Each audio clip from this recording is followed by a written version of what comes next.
सरकारी नीतियों के जाल में सबसे ज्यादा अनसुनी आवाज अक्सर वही होती है जिनकी रीढ़ पर देश की पूरी प्रशासनिक संरचना टिकी होती है। सरकारी कर्मचारी और पेंशन भोगी वेतन आयोग लागू होने से पहले जितनी चर्चाएं सत्ता के गलियारों में होती हैं, उससे कई गुना ज्यादा उम्मीदें उन लाखों परिवारों की आंखों में तैरती हैं जिनकी रोजमर्रा की जिंदगी इसी वेतन ढांचे पर टिकी है। अब जब 8वें वेतन आयोग की रूपरेखा तैयार होने की दिशा में सरकार कदम बढ़ा रही है, तो एक ऐसी मांग उभर कर सामने आई है जिसने पूरे केंद्रीय कर्मचारी वर्ग में नई हलचल पैदा कर दी है। लगभग 69 लाख पेंशनर्स और फैमिली पेंशनर्स की ओर से प्रधानमंत्री नरेंद्र मोदी को भेजी गई व्यापक अपील न सिर्फ उनकी आर्थिक असुरक्षा की को उजागर करती है, बल्कि सरकार के सामने एक ऐसे बड़े सामाजिक आर्थिक उत्तरदायित्व की तस्वीरें भी रखती है। संघों ने साफ कहा है कि आयोग का गठन स्वागत योग्य है, लेकिन जो टर्म ऑफ रेफरेंस तय किए गए हैं, उनमें पेंशनरों से जुड़ी कई बुनियादी मुद्दे या तो गायब हैं या बेहद अस्पष्ट हैं।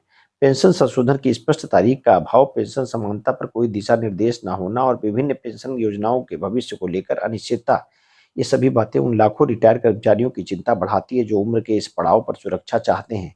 सवाल नहीं है।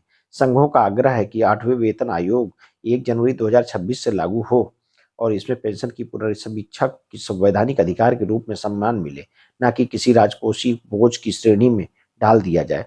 सबसे बड़ा विवाद गैर असंसाधनीय पेंशन योजनाओं की लागत को देनदारी के रूप में पेश किए जाने पर है। संघों का कहना है कि पेंशन संविधान के अनुच्छेद 300A के तहत संरक्षित अधिकार है और इसे खर्चे के तौर पर दिखाना सामाजिक न्याय की भावना के खिलाफ है। यही कारण है कि वे चाहते हैं कि आयोग को स्पष्ट रूप से ये जिम्मेदारी दी जाए कि वो पेंशन संरचनाओं की व्यापक समीक्षा करे। पेंशन संशोधन, रिटायरमेंट की तारीख से परे समानता, 11 साल बाद कम्युटेशन की बहाली, वरिष्ठ नागरिकों के लिए अतिरिक्त पेंशन और CGHS जैसी स्वास्थ्य सुविधाओं का विस्तार मिले। इसी के साथ केंद्रीय कर्मचारियों ने पुरानी पेंशन योजना OPS को बहाल करने की मांग भी तेज कर दी है। उनका तर्क है कि अप्रैल 2004 के बाद आए लगभग 26 लाख कर्मचारी NPS और UPS की गहरी असंतुष्टि जताते आ रहे हैं। ऐसे में 8वें वेतन आयोग को सभी योजनाओं का मूल्यांकन कर ये तय करना चाहिए कि कर्मचारियों के हित में सबसे लाभकारी मॉडल कौन सा है।